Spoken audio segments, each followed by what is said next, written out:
Worksheet number 54, class 9th है, subject विज्ञान, 11/11/2020 का वर्कशीट है।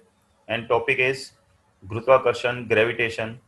जो हम सब देखते हैं अर्थ के ऊपर, धरती के ऊपर हम इसलिए रह रहे हैं, कोई भी चीज़ धरती के ऊपर जो हम चीज़ें देख रहे हैं या जो भी आप आसपास चीज़ें देख रहे हो, सब में गुरुत्वाकर्षण होता है। सब एक दूसरे को खींच के रखती हैं किसी फोर्स के साथ। यही इस चैप्टर में आपने पहले बहुत बार सुना होगा न्यूटन के बारे में। न्यूटन, सर आइजैक न्यूटन ने इनकी डिस्कवरी की, मतलब खोजा, बस इन्वेंट नहीं किया, खोजा था उन्होंने। गुरुत्वाकर्षण तो पहले भी था, उनसे बाद में भी था। उन्होंने खोज की, ये कोई एक चीज़ देखी कि किस कारण ये हो रहा है, उसको हमने अप्लाई किया हुआ है बहुत सारी चीज़ों में। हम देखते हैं जब हमने सूरज के आसपास चक्कर लगाना धरती का, धरती पर दिन और रात बनना, धरती पर सीजन बनना, ग्रहों का चक्कर लगाना, सब गुरुत्वाकर्षण के ऊपर निर्भर करता है। हमारा इस धरती पर रहना, धरती पर हवा का होना, धरती के ऊपर कार्बन डाइऑक्साइड होना, धरती के ऊपर अलग अलग धरती के ऊपर चीज़ें होना, प्लैनेट्स, ग्रह बनना, सब गुरुत्वाकर्षण के पे चल रहे हैं। तो ये आगे हम पढ़ेंगे। शुरू थोड़ी सी हम एक इंटरेस्टिंग इसमें स्टोरी देखें कि न्यूटन ने कैसे डिस्कवर किया इसको। जो इसके बारे में एक कहानी बताई जाती है, सच है या नहीं वो नहीं पता, पर कहानी जिससे हम कि न्यूटन एक बार वो रहे कि पेड़ के नीचे, ये आपके न्यूटन की, सारा आइजैक न्यूटन साइंटिस्ट हैं, उनकी एक पिक्चर दिखाई गई है डिपिक्ट करने के लिए, आप दिमाग में लगा सकते हैं। सेब के पेड़ ऐसे नहीं होते।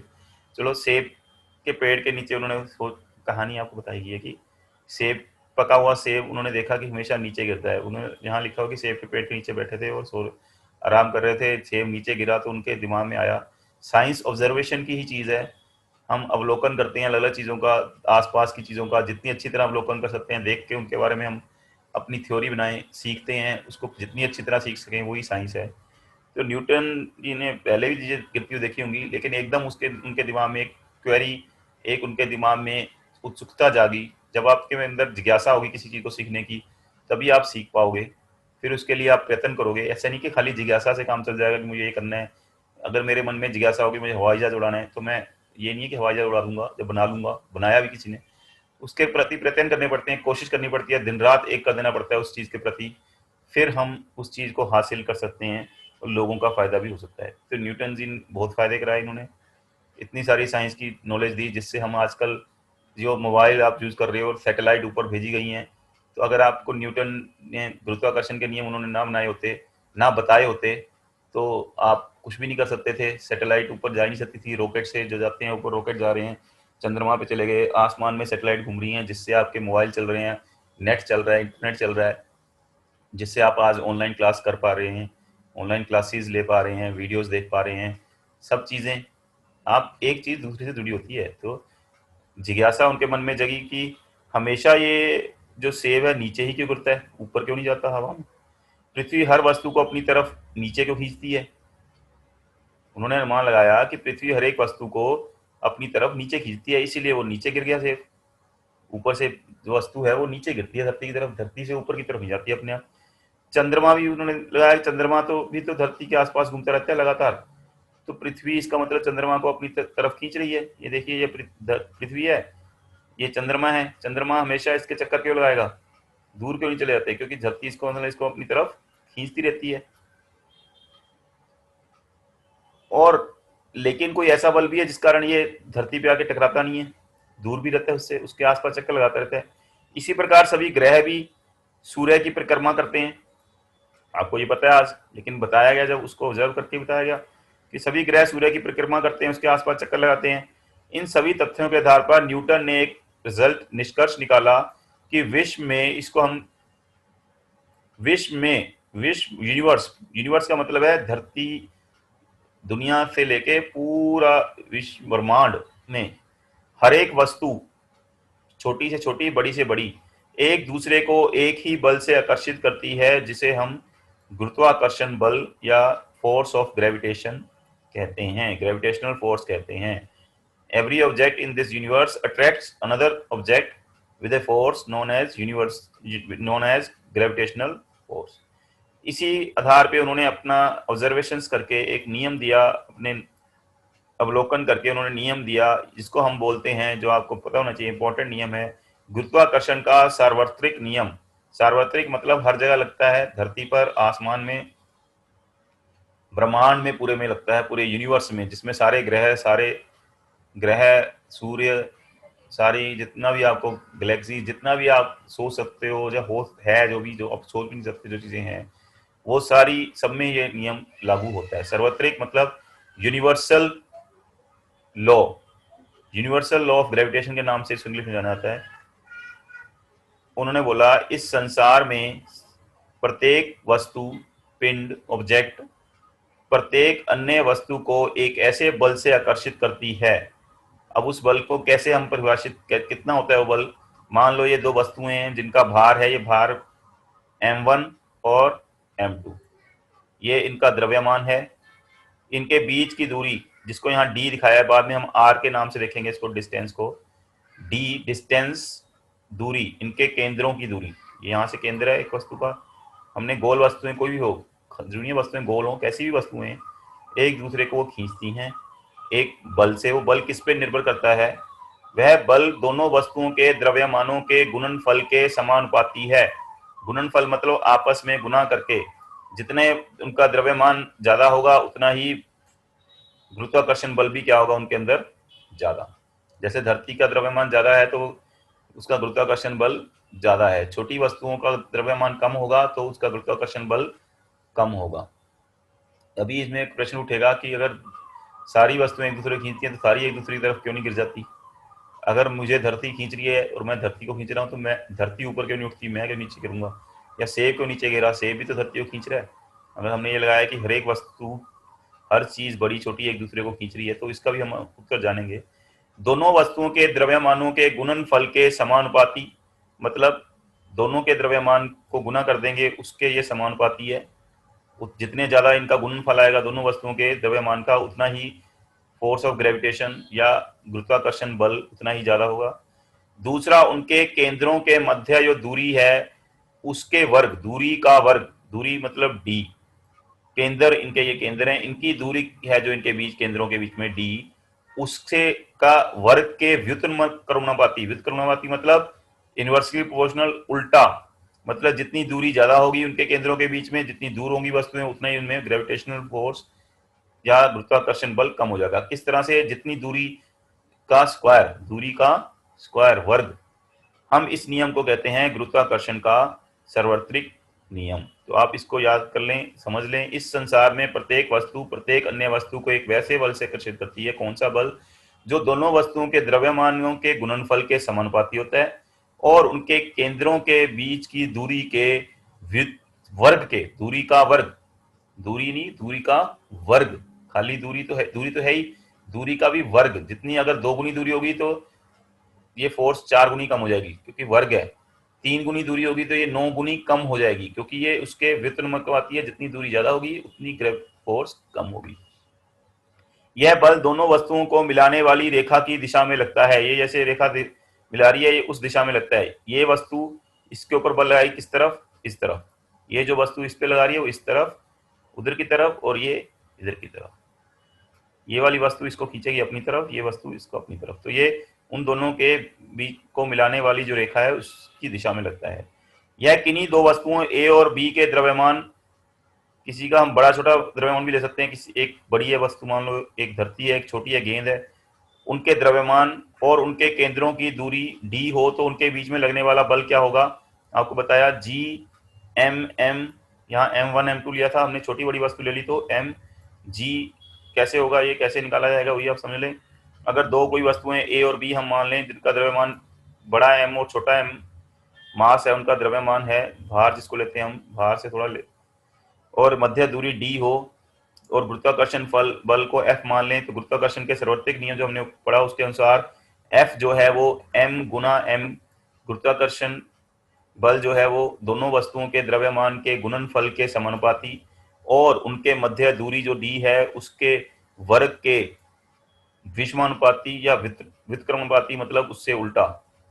उतना जितनी ये दूरी ज्यादा हो जाएगी उतना ही फोर्स कम होती जाएगी। ये भी ध्यान रखना होगा। जब इन दोनों समीकरणों को हम मिलाते हैं, जो हमने पीछे सार्वत्रिक नियम लिया था, तो ये बन जाता है दोनों को मिला के F डायरेक्टली प्रोपोर्शनल बराबर नहीं है, ये है अनुपाती। किसके अनुपाती? m गुना m बटा डी स्क्वायर, जहां m है द्रव्यमान एक वस्तु का, बड़ी वस्तु का, ये छोटी वस्तु का हमने ले लिया, और ये उनकी दूरी।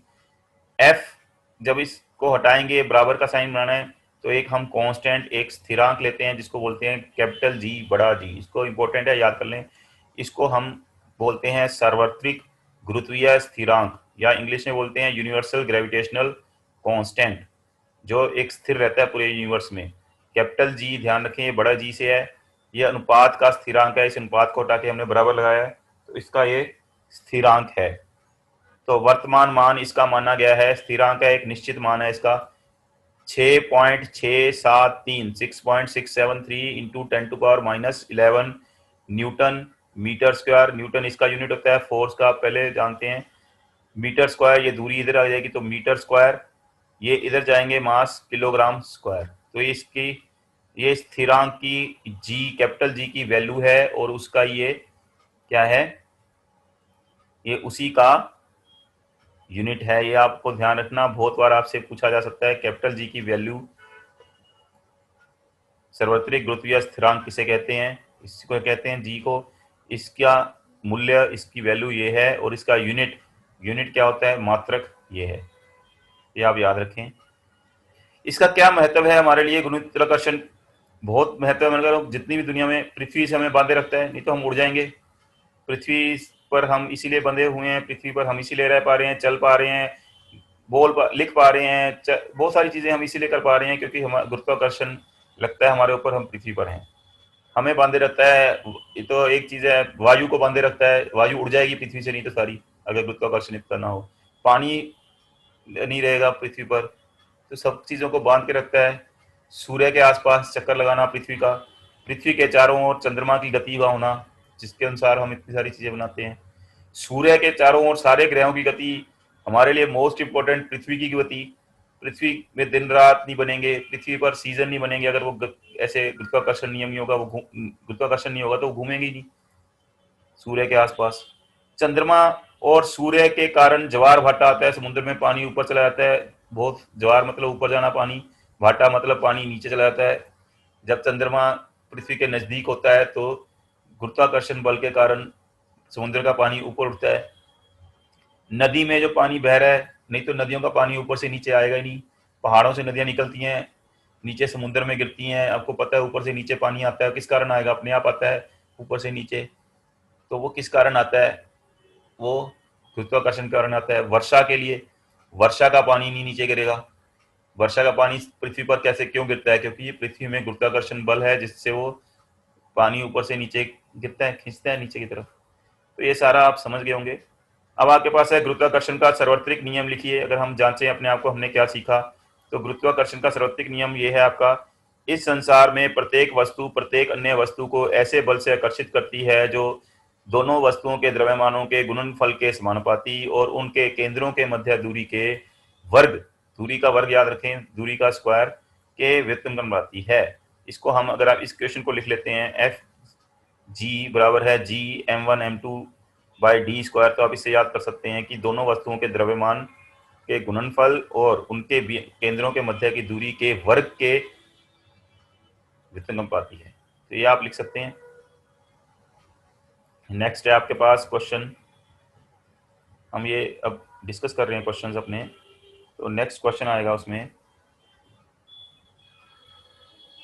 अगर हम देखें तो नेक्स्ट क्वेश्चन है गुरुत्वाकर्षण के सार्वत्रिक नियम का महत्व क्या है? महत्व तो बहुत सारे हैं, लेकिन हम इसको अगर देखें जो हमने रीड किए हैं, पृथ्वी को से हमें बांधे रखता है गुरुत्वाकर्षण के कारण। हम पृथ्वी से बंधे हुए हैं, एक दूसरे से चीजें बंधी हुई है पृथ्वी से, बहुत सारी चीजें पृथ्वी पर इसीलिए है कि गुरुत्वाकर्षण का नियम है। पानी का ऊपर से नीचे गिरना, पृथ्वी के चारों ओर चंद्रमा जो गति कर रहा है, आप देखते हो चंद्रमा छोटा बड़ा दिखाई देता है आपको, त्योहार मनाते हैं उस हिसाब से लोग, तो वो भी चंद्रमा गति इसलिए कर रहा है कि पृथ्वी और चंद्रमा के बीच में गुरुत्वाकर्षण बल है, पृथ्वी इसको खींच रही है। सूर्य के चारों ओर ग्रह जितने भी गति कर रहे हैं, पृथ्वी पर ज्वार भाटा आता है। ज्वार भाटा मतलब समुद्र का पानी एक ऊपर जाना और नीचे जाना, वो भी किस कारण हो रहा है? गुरुत्वाकर्षण के कारण। नदी में जल का बहना, नदी में पानी ऊपर से नीचे गिरता है, वो भी इसीलिए। नदियों का पानी आपको पता है पहाड़ों से निकल के नदियां नीचे समुद्र में गिर रही हैं, पूरी यात्रा करती हैं, जिससे रास्ते में आपको सब जगह सिंचाई के काम आती हैं, ये आप पढ़ चुके होंगे अपनी एसएसटी वगैरह में। वर्षा के लिए भी ये काम आता है कि वर्षा का पानी तभी नीचे गिरेगा अगर गुरुत्वाकर्षण होगा। यदि गुरुत्वाकर्षण का बल नहीं होता तो क्या होता, अपने विचार लिखिए। यदि गुरुत्वाकर्षण बल नहीं होता तो सूर्य के आसपास ग्रहों की गति नहीं होती। दूसरा, आप अंदाजा लगा सकते हैं पृथ्वी पर जीवन नहीं होता, मनुष्य या कोई भी जीवित जीवन पृथ्वी पर संभव नहीं था, क्योंकि पृथ्वी पर वायु नहीं रुकती, वायु उड़ जाती। पानी नहीं होता पृथ्वी पर, क्योंकि गुरुत्वाकर्षण के कारण ही ये सारी चीजें हैं पृथ्वी पर। यूनिवर्स मतलब पूरे विश्व ब्रह्मांड में भी कोई चीजें नहीं होती, कई घटनाएं नहीं होती। चंद्रमा का गति करना, सूर्य के आसपास गति करना, ग्रहों का बनना, सब गुरुत्वाकर्षण बल के कारण ही संभव है। गुरुत्वाकर्षण बल में जी क्या निरूपित करता है और इसका मान लिखिए। जी का क्या, मैंने बताया था जी क्या चीज रिप्रेजेंट करता है। कैपिटल जी, बड़ा जी आपको दिखाता है आपको गुरुत्वीय सार्वत्रिक गुरुत्वीय स्थिरांक। जहां जी की क्या है, जी अनुपाती स्थिरांक है, जिसे सार्वत्रिक गुरुत्वीय स्थिरांक या यूनिवर्सल ग्रेविटेशनल कांस्टेंट कहते हैं। इसका मान क्या है, इसकी वैल्यू क्या है, 6.673 इंटू 10⁻11 न्यूटन मीटर स्क्वायर पर किलोग्राम स्क्वायर। तो ये आप समझ गए होंगे। बहुत अच्छे से कीजिए तैयारी अपनी, इम्पोर्टेंट है आपके लिए।